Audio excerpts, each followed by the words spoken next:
So, how are you all? Another week. We're back in here, which is great. I'm in Ben's room, which I haven't been in for quite a while, the craft room. So it's quite nice to come and do a session in here. A few weeks ago, we did our ash bowl.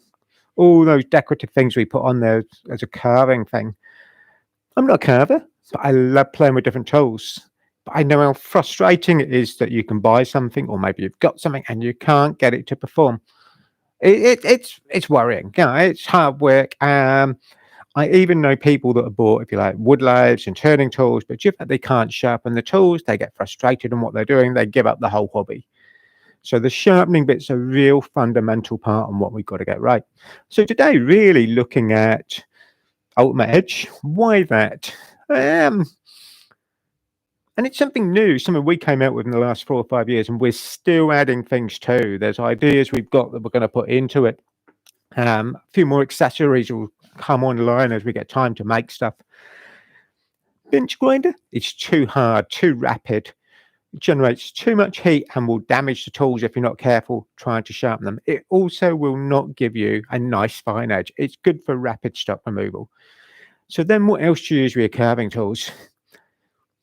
Tricky one, and it's something actually over the 20 years of working here, we used to have a couple of professional carvers come in and do courses, and I was quite amazed on what they would do for a setup to sharpen their carving tools.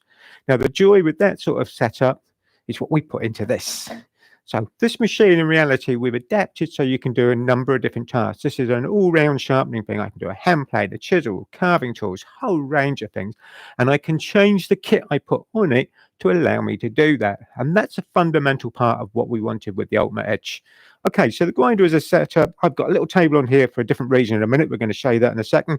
This is the variable speed model. So it has a forward and reverse switch up on here, my main off, and it also has a variable speed. That's quite an important part for what I use this for. If people said to me, what would you go for, the fixed speed or the variable? The variable. Every time, because actually I can use the forward and reverse to do certain operations that I can't do if we have one direction. The variable speed helps control the heat buildup as well, and also gives me more time to react to what I'm trying to do. That makes sense? So actually by slowing it down, I've got more time to sharpen what I want accurately. Unlike a bench grinder where it's so hard and so fast that you actually can burn it quickly. So joy with this, we'll get over that issue. Now, behind me, got a number of different things. And again, if you've got questions on this, guys, you all know, sorry, Ben. I turned around and Ben was slowly altering the camera to go behind. If you've got questions, we'd love to hear from you. I've got a few things I already know about, so I'm going to try and throw those into the pipeline as we go through the afternoon. If it's different tools and you want to know, so we'll see what we can do. If you've got questions on things that we've done, we'd love to hear from you. Ben's obviously sat in here doing the cameras and the computer bit for you. So on the bench behind them, Ben, camera 3, let's have a look. We have a block of timber. I have a number of different carving tools. Now, carving tools are fantastic. Now, with a little bit of ash that we did the other week, was great if things work. And I will tell you, when I started that bit of work, or to do that carving session in there, I made sure I sharpened everything before we go in there. I don't want to sort of fall flat on my face a little bit during a demo, so it's quite nice to make sure things are sharp.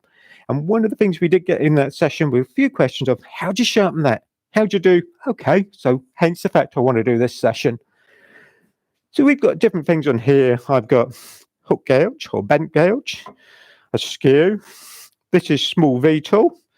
I've got some of the FLEXCUT stuff, and there is more stuff on the bench here. So again, if you had questions, you can ask. I've got a knife. Actually, this is a hook knife. So it's a bent shape. You can see that there. Okay, so going to show you that. Got these little power carving tips that go into the little power carver like we use the other week. But that actually relates to one of the questions I've already had on the small Japanese carving tools we do. They're a very similar blade. So we're going to sharpen those. Going to start with this. This has got everything that can be wrong with it, and this is how it was supplied. So Ben, can we just go over, let's go to camera 4, I think we are, aren't we? I'm just going to bring this back down on here just to give you a bit more access to see what's going on. This is a gouge. All right, these are bought in. I know where these come from. They're the same as our rider chisels, but this has a factory grind. This has not been touched as yet. Now, I can make it cut, but I have to push really hard. I'll go back to the other block in a minute and show you. But this has a ground bevel angle, and it's probably done on a linisher. Now, this is going to have a linisher belt in a minute, so similar to what they do on the factory. Why doesn't it come out properly sharpened and ready to go? Time. It's as simple as I can phrase it. This is a carving tool for under £20 retail. Most carving tools, if you think about it, how much you pay for. So you've got a hornbeam handle. I'd expect to pay probably £1 just for the piece of wood. Stainless steel ferrule, bit of leather, metal blade, heat treated, shaped. Wow, I couldn't make it for £20 and sell it.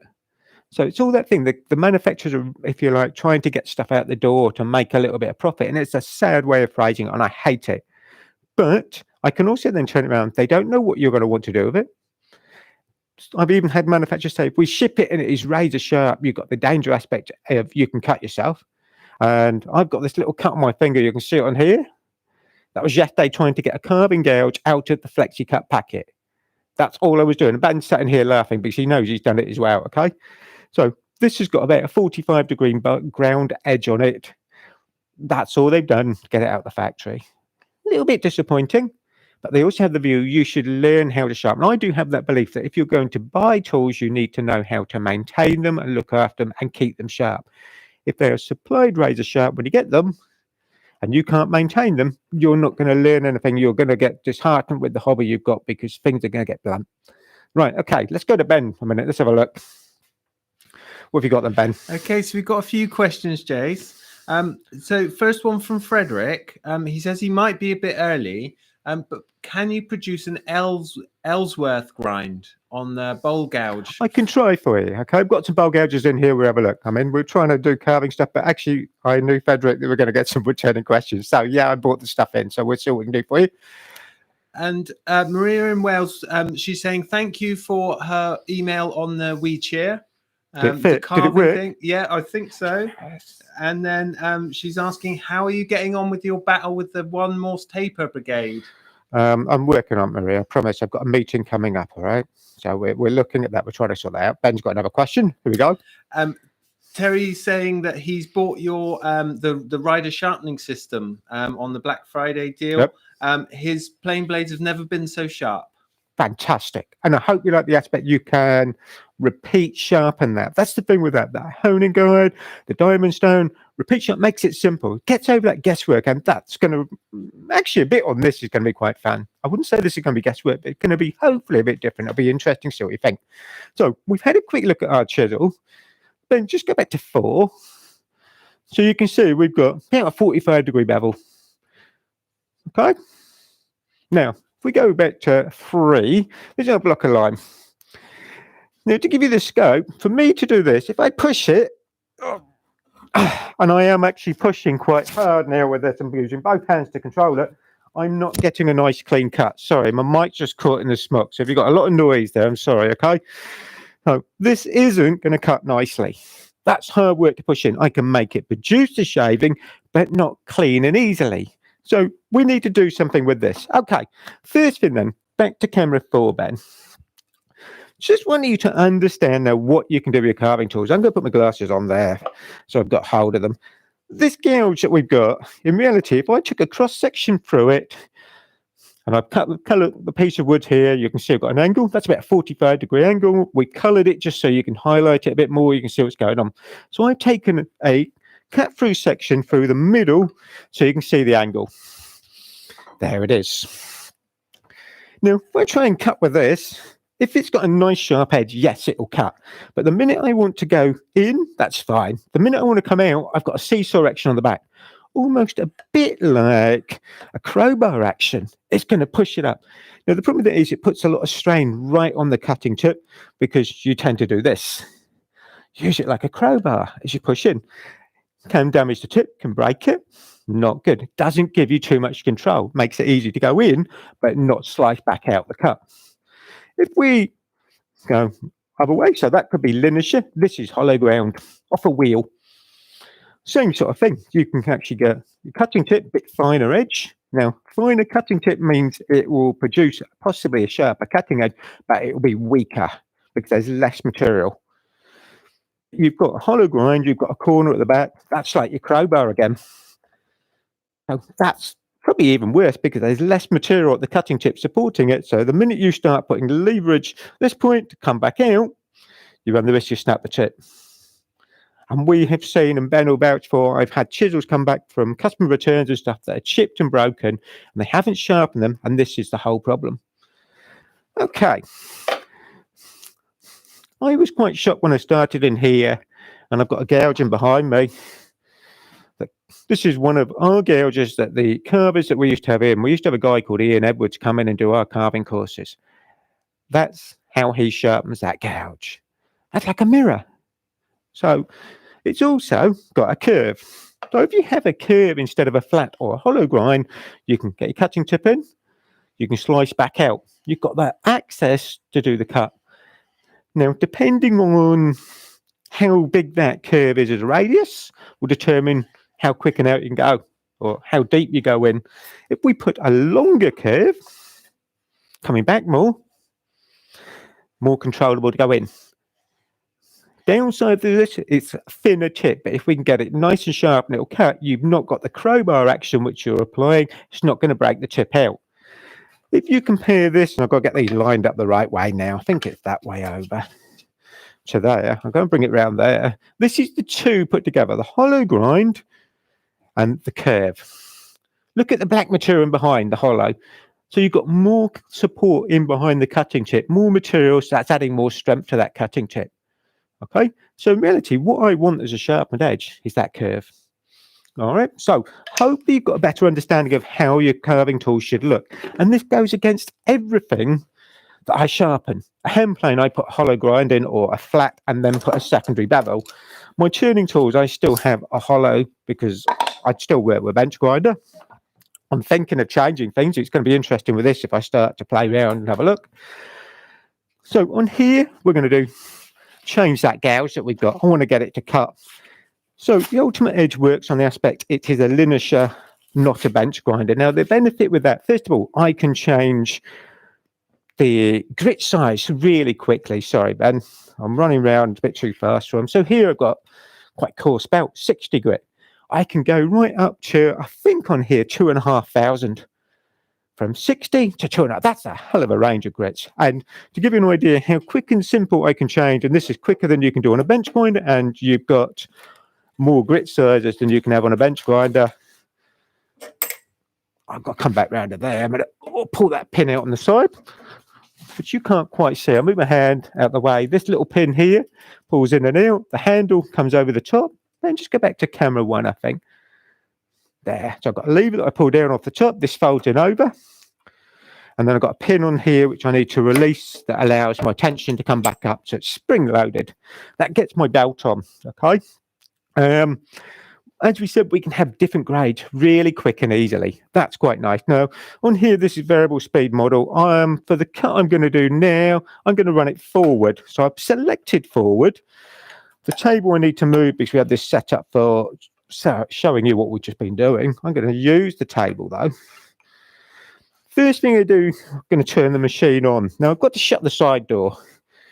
I do know with this, if I go forward and reverse, I want to check where the belt's going to line up first. I can take the speed down. Now the speed on here is meters per minute from what I understand. All right, how quick it runs round. I think it's meters per minute they list it as, not RPM. So I've just done that. Now I can shut the door. I've used the tracking wheel, which is on the top here, to position it to get it roughly central. All right, so I've adjusted a few things already. The table I'm going to leave on, but I've actually turned the table round because I can actually stand here nicely. So camera 4, Ben, let's have a look. With my hand supporting on the table to sharpen our gouge. So we want our gouge. I don't know if I really need to do black marker pen because you're going to see it. The chisel's black anyway, so great. Right, so first thing I need, my glasses, safety glasses. I've got the speed nice and low at the moment. Now, of course, about will do more rapid removal. I can rest my hand on here. Most of us would want to try and use a jig and try and come here. We could actually come on the side. I'm rolling it. So this is about support. It's not in line with the machine. I've got good support just to rest my hand. tilt it round again. That's better, more comfortable. Facing away from the machine a bit. I'm already adding a bit of a curve.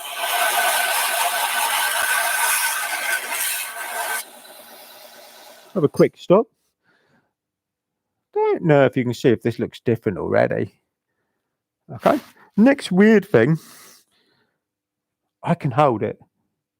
So what am I generating now? Not a lot of heat. Now, by having a belt, not a wheel, it cools the tool down quicker because you're not running on one area. You don't clog the belt so much, you don't generate so much heat. Also, slower speed will really help. So we're rolling this.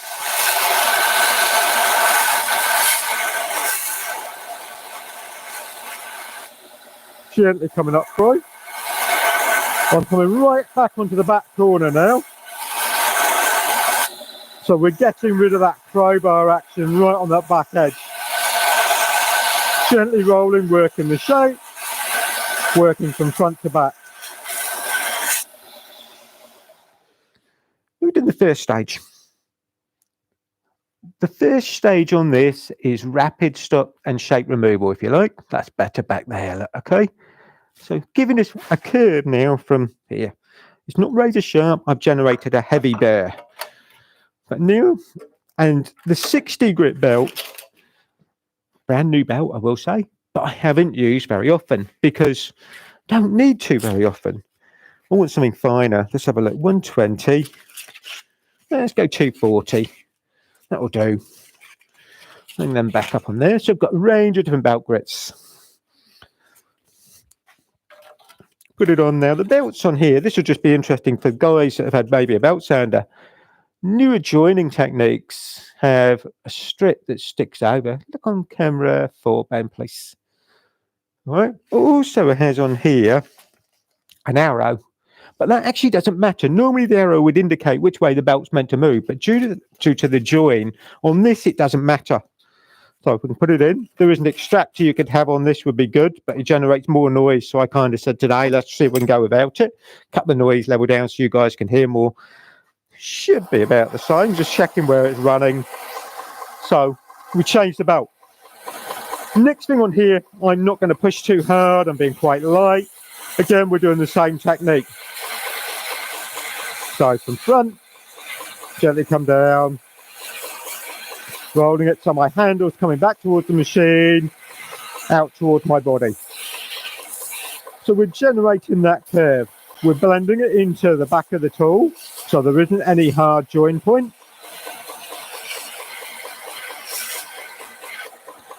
And again, this is refining what we've done really with that really heavy coarse grit.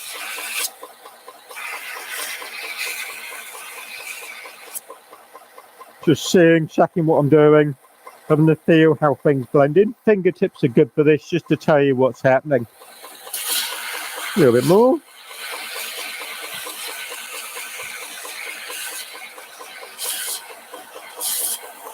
Okay. Change the belt. And again, this is about changing the shape of what we're working on to get it into a more usable shape that's going to work for what we want. Ooh, let's have a look. Now I'm going up the grades now. This is a Trizac belt, which is a 3M belt that we do. 1200 grit.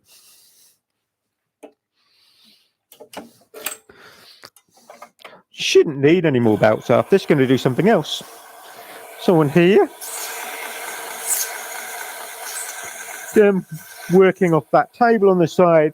Most of us, it would be lovely to have a vote and see what you would have done before.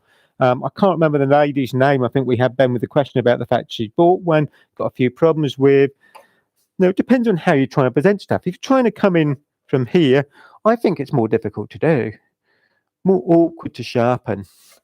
Coming on that side and definitely using this table as a support is really good because it gives your hands somewhere to go.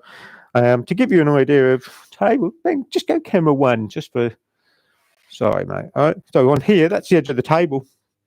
So I've got it clearing or level with the side of the casing. So it gives me somewhere to go there. I'm a good half an inch away from where the belt is, so I can sit my hand on nicely, and I've got control to hold it. Support the tool, work from front to back, and again, I kept the speed quite low. I could come up just a fraction. So this is running at 243 meters per minute. It will go up a lot more, generates more heat if I run faster. It also means I've got to concentrate more, and to try and talk your way through a demo and do this takes a little bit of concentration as it is. So slower speed gives me more time to show you what I'm doing. Hence the fact I wanted a nice big chisel to do this with, because you get to see more. Now hopefully, a lot more of a curve on here now. It comes down, blends in. A little bit of a bear on there. I just want to work right up on the front now. And I definitely want a bear at this stage. It's telling me I've gone all the way to the front.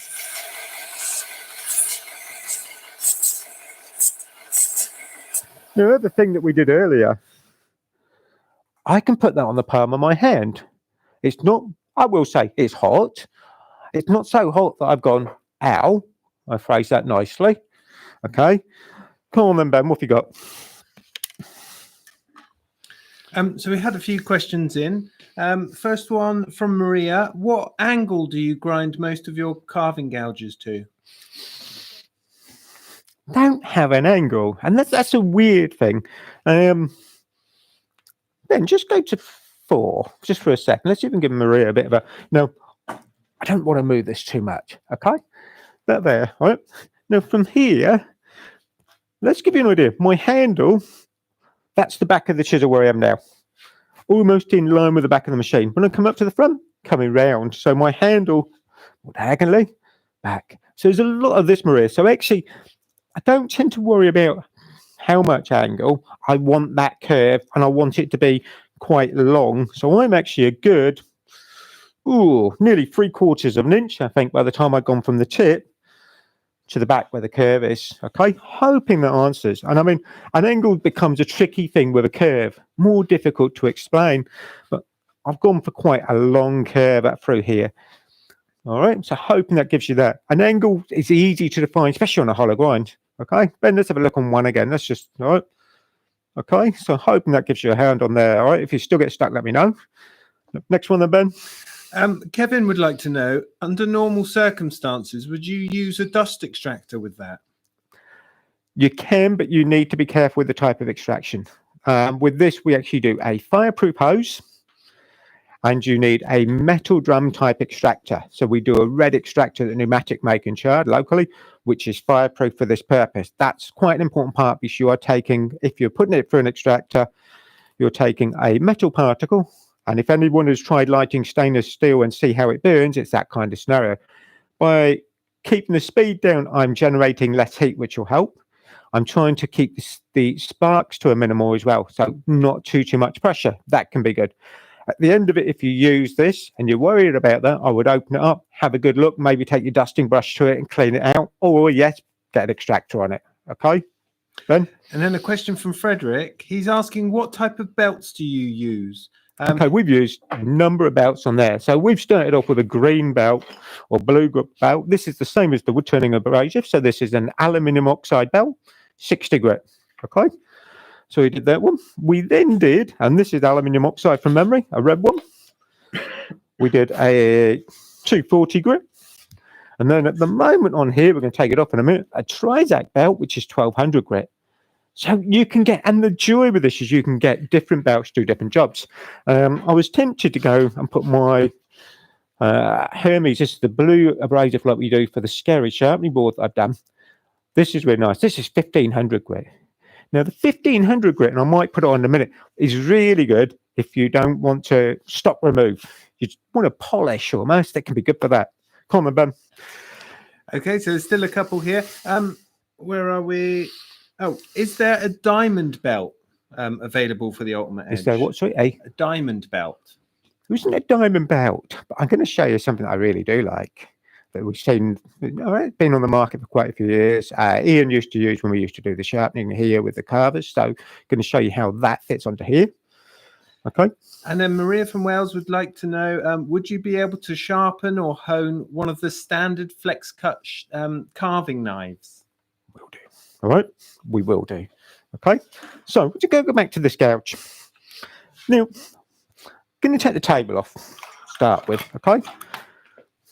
We're going to put a bit more gear on the gouge on the grinder. Ben's going to have to do a little bit more work with his cameras in a minute. So, first thing I want to do, and I never used to do this, and never used to think about this, but for safety, if you're going to do where I'm heading now, and you're not using your belt, why not take it off? Because all the drivers on the bottom here, the top wheel's just an idle thing, so it doesn't matter. If I shut the door, on here we have, and Ben, just leave yourself, I think we'll go back to 4 just for a minute. This thing. This bolt's on the side, so this will only fit the Ultimate Edge Grinder. It will not fit the Sorby Pro Edge. So it has 3 bolt holes. It's spring loaded on here. The bolt's on. Then I can have other accessories that clip on. Right, that makes sense. So we have it bolted on. Ben, if you go to camera 2, then I'm going to move my body around. Let's have a look on here. So we got, there it is, bolted on. I can push this on and spring load it. It locks onto the shaft. I can use it in forward or reverse. It doesn't matter. And that's a real benefit, definitely, with this. The bar I can move up and down out the way. I can keep my lever out. So that's good. Right, we're going to finish off that gouge a little bit. So what we put on here now, in reality, is a rubberized diamond wheel. So you had that question about the rubber or the belt of the diamond. Now, at the moment, I've got to think about which way we're going. At the moment, we're going forward. The machine says forward. I want reverse. So we'll stop it. We'll put it in reverse. That means I can put my hand in here. I can come on down here. So I can use this small wheel. This is finer than what we've got. I can work the shape. So if I didn't want to do lots of rapid stock removal and reshaping, this is a good way of just doing your sharpening, maybe. Just looking where we are. Again, I can use the side of it. So I could come out to you a bit with the handle and that camera angle. Back to our curve. Most important bit, definitely with this as a wheel, is thinking about which way the wheel is going. Because if you make the mistake and you have it coming towards you, the chisel edge will catch it up. I'm going to unclip it. I'll leave them there. Now, we want to finish this off a bit. Got a couple of options. And again, the joy with this is how quick and easy I can change the accessories. So this is a stitch polishing mop. We have got some green soap. Again, it's running away from me. Put on there. I want a little bit more speed. Chisel, nice and low. When you start, gently come up a bit. And again, it's got to run away from the cutting edge. We can do the inside. Get rid of the burr.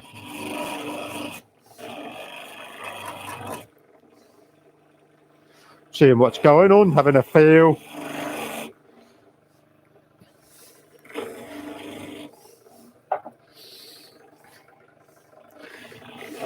Bit more speed, that's better.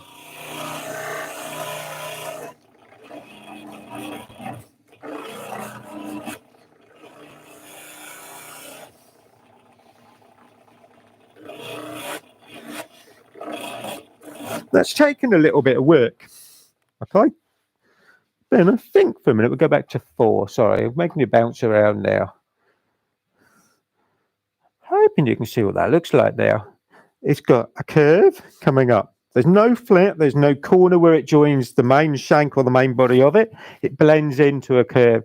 We polish the inside, we take the bit of colour off. Okay, let's go back to camera 3, Ben. Oh no, this is where I put my reputation on the line now. Hoping that I can get that to cut. Now, to give you a scope, and I don't know if you can really see, let me bring my hand in. I don't even really like my left hand. I can support, push my right hand, not too much pressure down it. I can take a cut. Quite a big gouge, so it wants to take quite a big shape. Or a shaving, I can back it back a little bit. So you can see how we've got something beautiful shine on the back, polish. That polish also gives us a nice polished surface on the material being cut, because there isn't any grinding lines on here scratching the surface of what you're trying to carve. All plays a part in this. All right, okay, so we've done big gouge. Ooh, let's do a couple of those questions then. Just going to unhook that. We're going to use some of the accessories again, so I'm going to put them back over there. Different belt. Now, Maria, you said about sharpening a knife. I'm just checking the belt grits. So FLEXCUT knife, what I want to do on something like this makes it so easy. If we do need to, now hopefully, a bit too much, just bring it back. So I'm just leveling the belt up now, take the speed back down, I don't want too much heat. I've got to think about which way we go and bring the arm back down, which we can use for different applications. Those of you who've seen where we've done this before, I've done hand planes and chisels on this before. We could set it up if we need to in a minute. With my knife, dropping the speed down. At the moment I'm running reverse, so it's running away from me coming up. Got my glasses on. Now this I've got a really fine, I think this is the 1500 belt on there. Do a bit there. Ben, can you go to camera 2? Yes, I'm going to walk around and block your vision a bit. Okay, going to go to here. Now, if you found that difficult, and I've had a few people say you start to get blocked on the casing here, is why I've come round to here to try and show you. Well, stop it. I put it forward, which one the belt's going to go. Bring it back. I've got the belt now running downwards. I can come in from underneath. So I've gone one way, then the other. And I love the fact that I can make this quick and easy on here by having that forward and reverse. So I've done one, I'm going to go back up the other way. A little bit on there. So that's a case of having to redo, if you like, a grind. Remove material to get it back. You've chipped it or damaged it. I've got one on the bench here. We're going to show you where we've got some damage on. I'm going to go with a felt wheel. This is a soft. And again, this is something that I said earlier can be so good to do, especially with the knives. Take the belt off. So this is a soft felt wheel. I can clip it on. At the moment, we are running reverse. Now, on the lever bit, which you can't probably quite see from the camera shot, it gets reverse, forward, the switch is forward and back. So just by looking over here, I can see where I am. When I actually start the machine, it tells me I'm running forward or reverse. So we put felt wheel on. Again, with my felt wheel we can use. My green honing soap is in behind the machine. Just need to tighten up my nut. Look. Okay. Okay. So we're in reverse, a little bit more speed.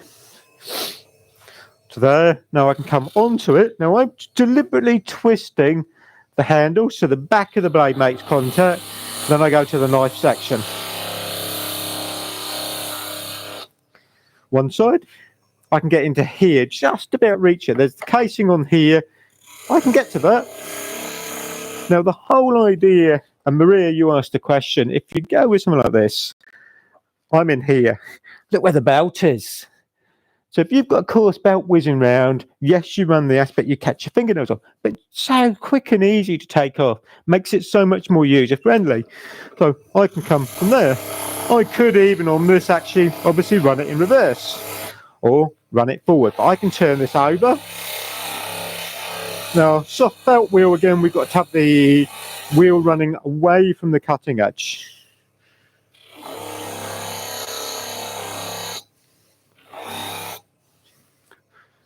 I don't really know which camera we go to, but I think we'll go to 3. I don't know if Maria will be able to see, but this shines now. I've got a mirror.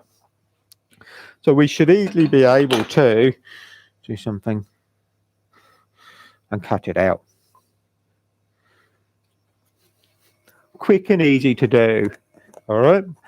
Now, someone's going to say, how do you do it by hand? Not as easy. By hand, you can go with You can make up something like a little hand strop. So this is the blue stick down abrasive paper that I've used with the scary sharpening board. You've got to do it by hand. It takes time. Then, having done the sharpening thing on maybe the 1500 grit, leather strop.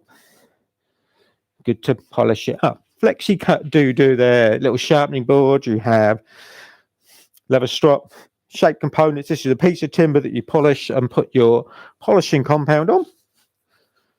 So on the leather bit on the back, that will work, but really this is just to polish it. So if you're losing your edge a little bit, this can make a difference. And believe me, a leather strop can make a real difference just to polish something back up, get the edge back and sharp.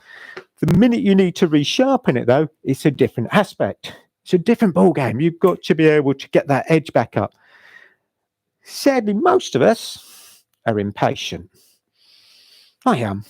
You want to do stuff instantly. Maybe that, some of you think about it. You're watching a video now because you're impatient on how you can learn. We all have our little pocket computers. We want to all do those little things. We want to speed things up.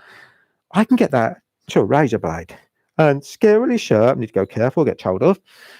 But I can cut everything. Okay. Ben's got another question for us. Let's have a look. Okay. So a question from Pete. He's just brought some vintage carving tools that need some TLC. Someone told him that he should be looking at a 15-degree edge. Is that too little? 15 degrees quite shallow. A normal hand plane or a chisel, we would recommend a 25-degree angle for softwood, 30-degree for hardwood. So all my hand planes, when we've done stuff in the room, will have a 30-degree edge on. I have a few that are 25. Might have a couple that are primary ground to 20 and then sharp to 25. 15 sounds very weak. Now, the thinner that section, then just go back to, okay, so you get this right down to nothing, and coming down to 15 degrees, you end up with a really weak corner. It's more likely to snap off. Definitely if you have a crowbar back as well, because that's a prize point, you're going to use it as leverage, just snap the chip. That's why I like that aspect of having, and it's something like I said with the guys that we get come in when they did the carving course, having that curve. It allows me to go into the work, push it through, polish in behind, and exit the work without pushing down on the handle. That makes a big difference. So hoping, Pete, that gives you a better idea. I wouldn't go that thin. It'd be lovely to take a cross section of the gouge that we've just done and kind of gone, so actually, it's not 15 degrees. And this is quite a thick gouge. They've got quite a thick section through them.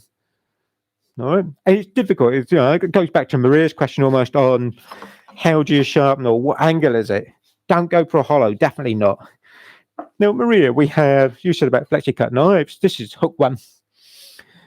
And these used to be my pet hate when I worked in the shop. She kept people, how do you sharpen it? I don't know. So Ben's sitting there laughing because he knows what it's like. Camera free, Ben. Let's have a quick look. Now, this knife should, and it does, take a cut. Can I improve it? Okay. All we're going to use for this is that felt wheel I've got on here at the moment. Honing so. A little bit of that on there.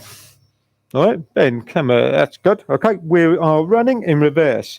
And that's paramount on this blade because it's only sharpened on one edge. I've got to come into here. Now, I can just about get him around the side of the casing. There's enough room in here. It's one of the things we thought about when we looked at this, the distance we need to come away from this casing to get most of the little carving knives in. I could go there. And all I'm really doing now is polishing that edge. A bit like you do with a leather strop. So we are in reverse. I'll go and do the flat inside side, but I've swapped you around. All right. Bit trickier to do because you've got a curve. So I'm not putting too much pressure, but I'm actually driving up the corner. So in reality, I'm using right on the corner edge of that wheel, making a little bit of contact, just polishing up that front edge. So I'm hoping now, let's have a quick look back on 3 then. Wow, that's a bit easier. Now to give you an idea how much easier it is, I'm shifting my hand back on the handle now Before, I was having to have my thumb right up in behind here, my finger. I've come back, so I haven't got as much leverage, but I'm still getting nice shaving. How about that? So quite easy to sharpen, not too much of a problem. How are we doing? Okay. Vtool. Ben's favourite thing. All right. So your little Vtool, I love using the Vtool. If you think about, and Ben uses these lots of his pyrography stuff to do, nice detailed carving that he might burn in, but really difficult to sharpen. Biggest problem with sharpening these is the bottom edge needs to blend in. Get rid of that crowbar edge. So if you have a Vtool and you look at it, you need to make sure you can get it sharp, but you need to take a little bit out of the bottom. But don't go taking too much or you grind the centre out of the tool. It's getting that balance. And this is one of the things, again, with the guys when Ian used to come in, really interesting to see and sharpen them. Just changing back to that rubberized wheel, swapping that over. And this is where I love this as a machine and the fact that I can actually swap over the gear that fits onto it quick and easily. You don't have to have everything. You build the machine to suit your purpose. So a little bit from there, I bought myself a little bit more sideways now so I can roll that back corner in. Almost from the factory grind where they've done a linear thing. Then I'm coming parallel to the V to the wheel, to the bottom of it, and gently stroke it up so I lose that hard corner.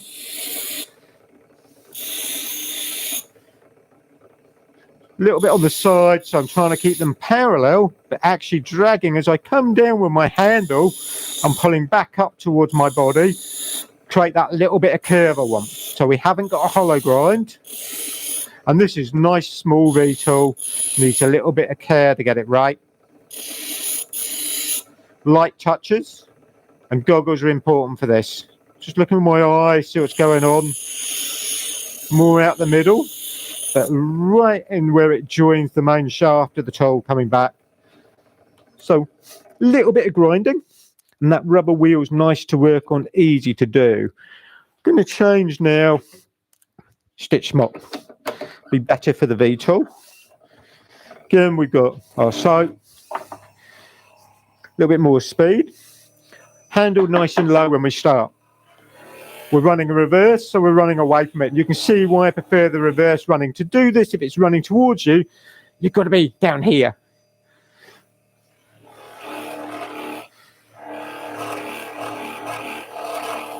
So this is going to polish it up right on the edge, if I can get in there. A little bit of soap on this corner.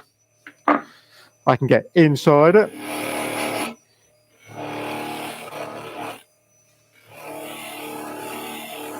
Now, I think, Ben, you said Pete had that question about the older tools. The other thing you could do on here, you can get a Webrax type wheel, which is synthetic type steel wool. That will remove the rust buildup or whatever. So you could use that as a rust removal, have it powered, then polish the tools up to this. Just before we give you a question, I just want to go to camera 3. Let's have a look. This is that Vtool, so I'm hoping, trying to be nice and controlled with this. I don't think that's bad. What do you reckon, guys? Look at that. Isn't that beautiful? That's almost like one of Ben's sculptures from the other week. We could. That's a Christmas decoration. Hey, I'm done. Hey, come on, Ben. What have you got? Okay, so first question. Woodwork Learner would like to know: does the bar allow use for the Tormek jigs? Sorry, the what jig? Sorry. Tormek. Yeah. Which bit? Which? Oh, just in general. The Tormek jigs will fit onto here. Okay. So the bar diameter is exactly the same. So Frederick, we're going to do a bowl gouge in a minute. That will fit straight on. I can use the bowl gouge jig. We are looking at a few things we're making to go on. Things that won't fit, things like the polishing wheel. This has a bit more speed as well, so it can be better than that aspect. Okay, definitely for small stuff. All right. So yes, the Tormek jigs will fit in here. You've got axe jig you can use on here, a whole range of things. All right. And then one from Maria. She said she knows she's being awkward, but what about a big bent spoon gouge? I don't have one. That's as near, and I mean, actually, I did look, and we tried to make sure I cover most of the thing. That bent knife one is about as difficult as I think we can probably find in here at the moment. And that's quite a tricky one. If you've got the frost knife, yes, Maria, you've got the same action. Think about coming on, if you've got the curved ones that come up round, Ben, you go to 4. So if you've got a curved one that comes up round here, you'd need to work it up that way. But make sure it's running reverse. Okay, that's paramount. Or you're trailing in underneath, you've got to do the other side of it's double-sided. So that's worth thinking about. All right, Ben. And then Martin would like to know the green leather honing soap. Would that work on the Craft whetstone machine? So if you use the leather wheel, you could use the green soap like we've used there. You could use the FLEXCUT soap. I've got blue soap I use on my leather strop I use with the sharpening board. So any of those are where you could use a little bit. They obviously give you a polishing compound that gets more into the leather. Downside with this can be if you put it onto a wheel, really you need to put a little bit of light honing oil on the leather wheel as well to keep it soft. That can be worth doing. All right. So yes, you could use the soaps like that. They will be good. Don't need loads. All right. Okay. You right on your questions now? Okay, good. So now, last time we did the carving thing on that bowl, we used Power Carver. I'm trying to think of where it is. So we have this. Sorry, Ben, let's go to camera 1. We used a little Proxim Power Carver. We got some good, interesting interaction with a few of you. I think, Frederick, you looked up and said about how small this is. It's not that powerful. It's designed for smaller cutting tips. Now, Maria then gave me an email and a question on that thing about the fact of she's got Fordham handpiece and wood, what we sell as a rotary tool bit. So I've got hung up here. It's why I've got it in here. We also have this thing as a rotary tool. All right. So I'm just going to use the handle just for a minute. All right. So Ben, let's just have a quick look on what have I got. Ooh, let's do gouge. You get these sort of things. So these are small little carving tips. Now, one of the other questions I had just sort of came in before we came online was the Japanese power grip tools that we do. They have a little wooden handle. The blades are actually very similar to this. So they're quite small in a wooden handle. They will work. How do you sharpen them? Now, most of us are quite intimidated by trying to hold this against something spinning with it being so short. With it being a chisel handle, that's not a problem. But when you get them like this and they fit into a multi-tool, why not hold them in the multi-tool?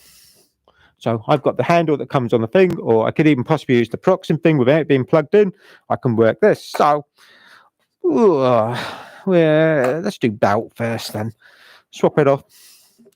Open the door. Let's have a Trizac just to use something else. Let's throw that Trizac belt back in there.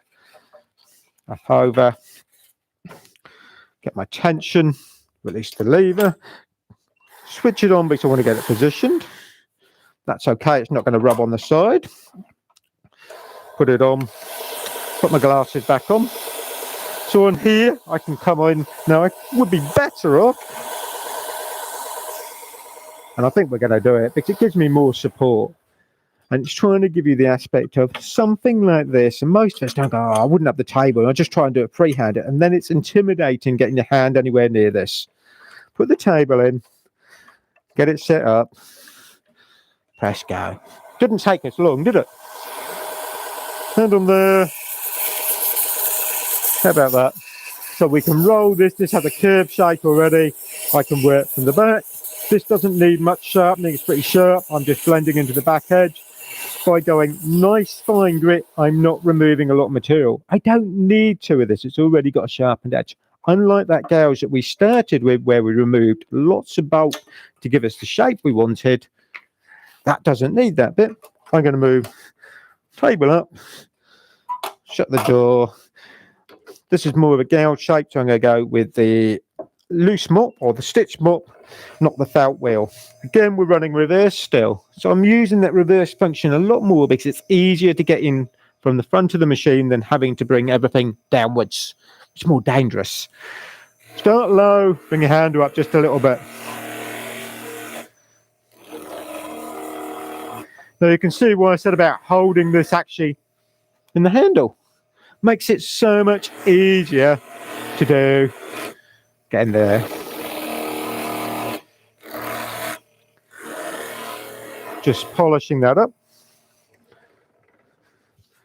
We'll give that a go in a minute. FLEXCUT chisels. Now they do. This is really just from a. Sorry, Ben, leave yourself on there. Go back to there. Sorry. FLEXCUT do. This is a FLEXCUT small chisel. They also do. Sorry, Mike's catching in the smoke as I turn around. Bigger ones, which go in the palm grip type handles, which are great when you first get them really nice and sharp. They will clip in. But again, if you want to sharpen that, we could actually use the handle if you want to hold it with the handle. This doesn't need much of a sharpen. So this is really about the fact of just buffing and restoring that cutting edge. Sorry, Ben. Sorry, guys. I went the wrong side of the machine, and Ben just kind of looked at me like, where am I meant to be now? So, okay. The problem with trying to get camera angles and show you everything. So again, we're nice and low. Bring it up. Polish the inside.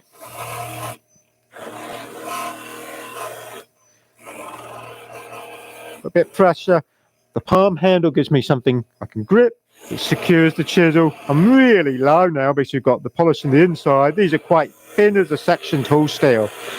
We can polish this up. And I mean polish up. You get like a mirror. Quite amazing you can get something like that quick and simple. Definitely easier than doing it by hand.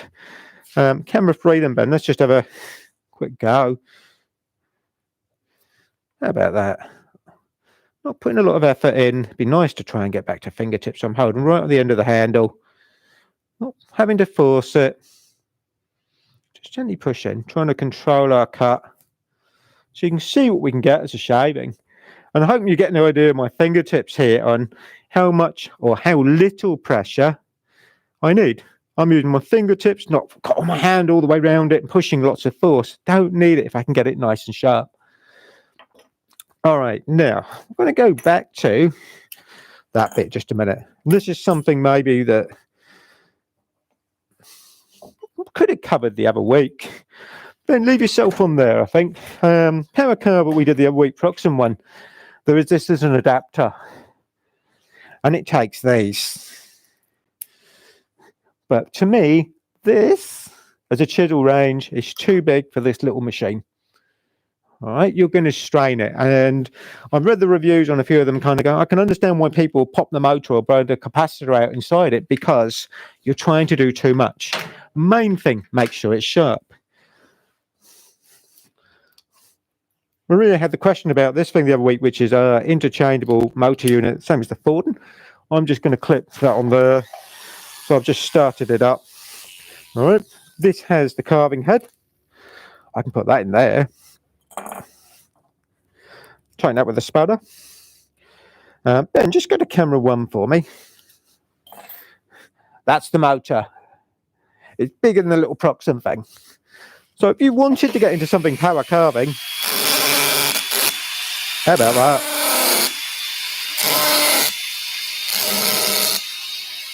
I'm trying to be a bit nasty to it now, but actually, wow, we can remove quite a lot of material.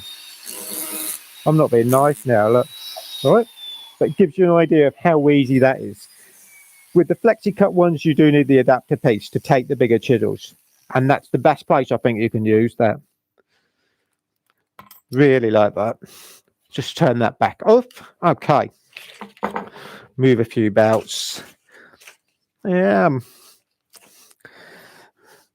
Doesn't have to be. Ben's got ARBOR power carver in here been using. So again, this is just gouge blade. We could do exactly the same as we've been doing with the other gouges where we've done a little bit of belt work, then polish it. The polishing makes all the difference. This has got a bit of a ground edge. I might do it in a minute, we'll see. Okay.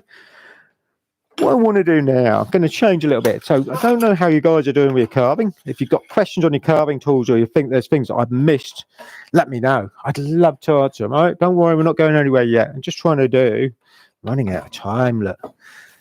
A couple of sensible things. Let's put a belt back in. 240.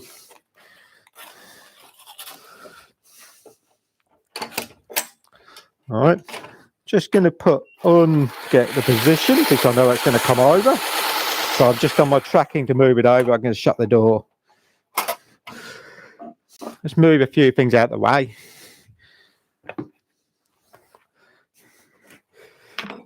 Frederick, hopefully we'll get to yours in a second. And if you have these things, oh my God, Colwyn skew, or even a general skew chisel, okay? How can you repeat sharpen this nicely on something like this? All right.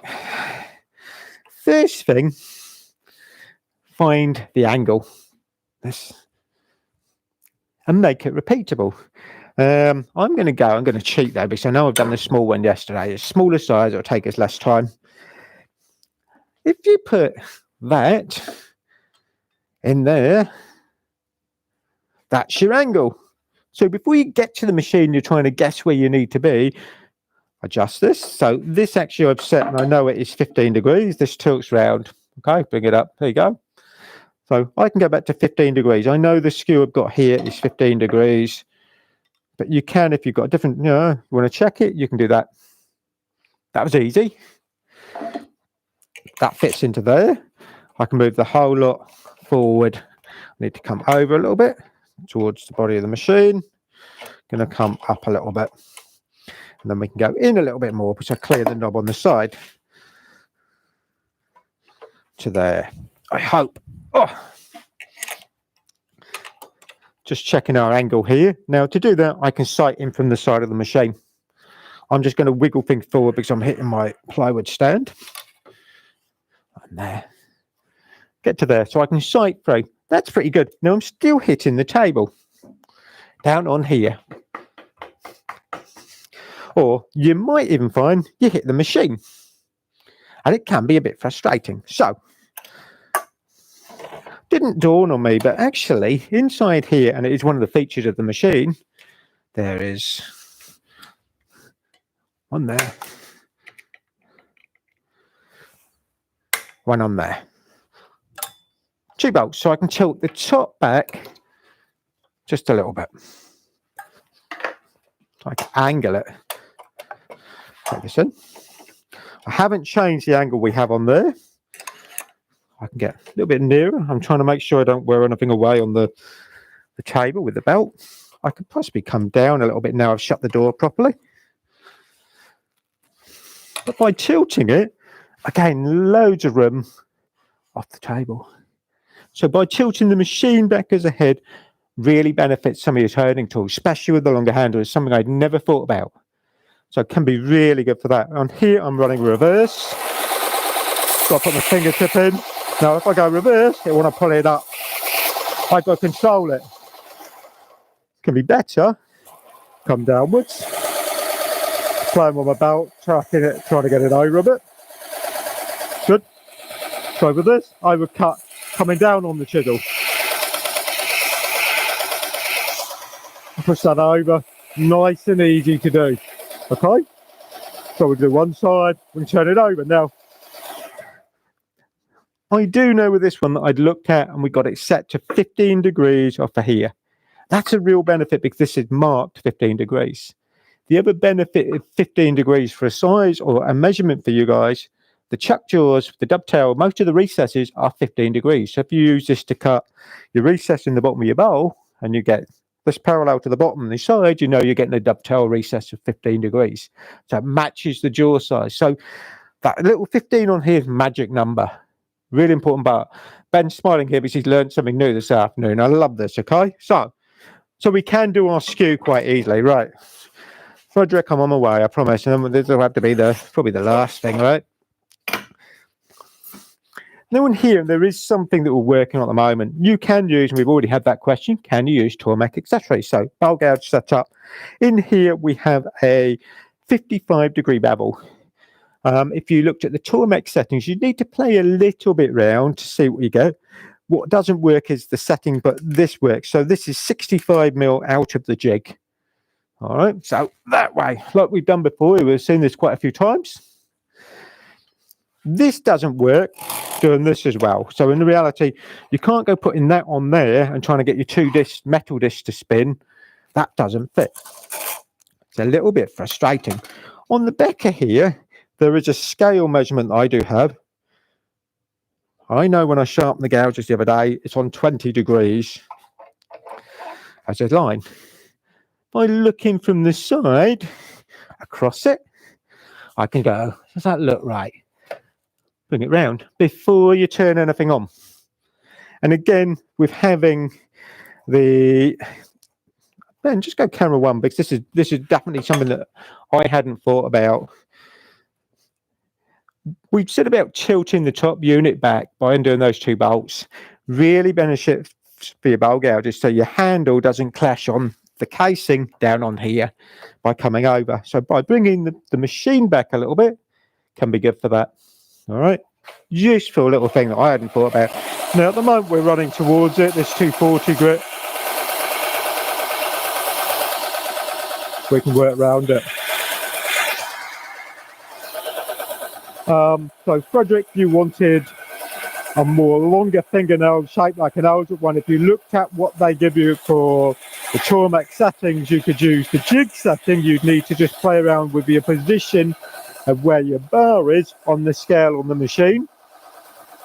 Make a note of it. Do a scratch line if you want on the black anodized surface, or if you've got the scale version, which this is, you can repeat it by going back to that setting.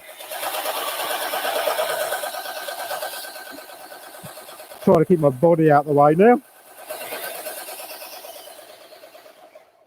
I'll speed down a little bit. We have, and it's not going to show, I don't think, too much. With, you know, shape, it's quite nice. So it looks quite clean. We could even change, as we've done with the other things, we could change the belts. We could polish it and do the inside. I can put a secondary bevel on the back just by sliding it out of here just that little bit. If I'm running in reverse, we can even, if you use the Tormek thing, use that. Create that secondary corner on the back just by sliding it up. It will pull it up as you sharpen it. So it's got to be running in reverse again. That's great for this. Ben, can you go back to 3 for me? I don't know if this is going to work. Now, this is one of Colwyn's thingy skew things. I don't know why I'm pushing this skew chisels, but I sharpened this up yesterday. Now, I've got this almost sharpened to carving tool style. I know I did down the corner of the piece of wood yesterday and went, oh, wow, that's sharp. So it is possible even to get your turning tools nice and sharp. Doesn't look good on this bit at the moment there. That's better. How about that? So, and this is, to give you an idea, this is polished and everything else like we did earlier on. All right. Okay, Ben, let's go back and have a look. What have you got? So, quick question from Maria. Is the machine made by Axminster in the UK? Some of this. Okay. We make lots of the fitting for. We designed the machine. We've looked at having totally made here, but the control unit in this bit puts the price out the window. So these are actually made in Taiwan by the manufacturer that make our lathes. So we know it's a reliable lathe. So our trade lathes, exactly the same manufacturer. But then we make all the setting bit, the jig bits, the bit on the end. All right. So we know it's reliable. We've done a lot of homework on this. We designed the original machine. It'd be lovely to have a lot more made in the UK, and we are looking at, definitely. All right. But I know this is the one sticking point, is the control box. Serious money for a variable speed control box. So it's a bit of a shame, really. It'd be lovely that we could have, but the forward and reverse. And again, guys, if you're looking at buying this as a machine, go with the forward and reverse. Don't go with a fixed speed, one direction, one. Get it. I love the fact I can change that direction depending on what I'm polishing. It makes it easier to control, because there is nothing worse than trying to hold a knife here and sharpen underneath it because it's running away from you. The dial or the scale on the side here where you have, there, you can see the little red bit probably flashing on and off there. I've got my button on and off. That's forward and reverse. Main switch is on the back. Kill the red light, put it back on. So definitely go with variable. I know it's a little bit more money, but you get more out of it.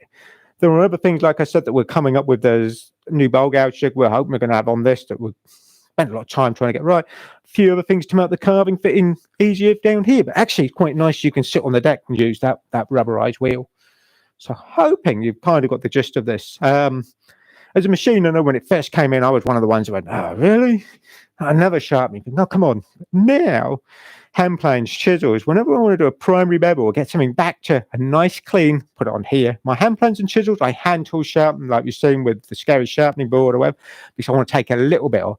For my carving tools, if I get into this, oh no, definitely I'll be back on here every 2 seconds just to touch that edge up. Be easier to do on here and polish it than it is trying to do it with something by hand, and probably more accurate.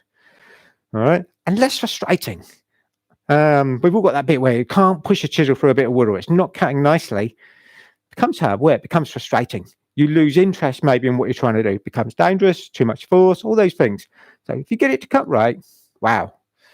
Hoping you've enjoyed this. If you've got any questions or you've got any emails on it, you know where you are. All right. We will be back. What day is it now, Ben? Thursday this week, isn't it now? Friday tomorrow. So we're back on Tuesday. Cohen's got, well, you got Tuesday, Ben. Christmas stuff? Christmas stuff. No, not more Christmas stuff. Okay, sorry. Christmas is coming. Yeah, so more Christmas stuff next week. We will see you then. More Woodworking Wisdom. Hope you've enjoyed it. Goodbye.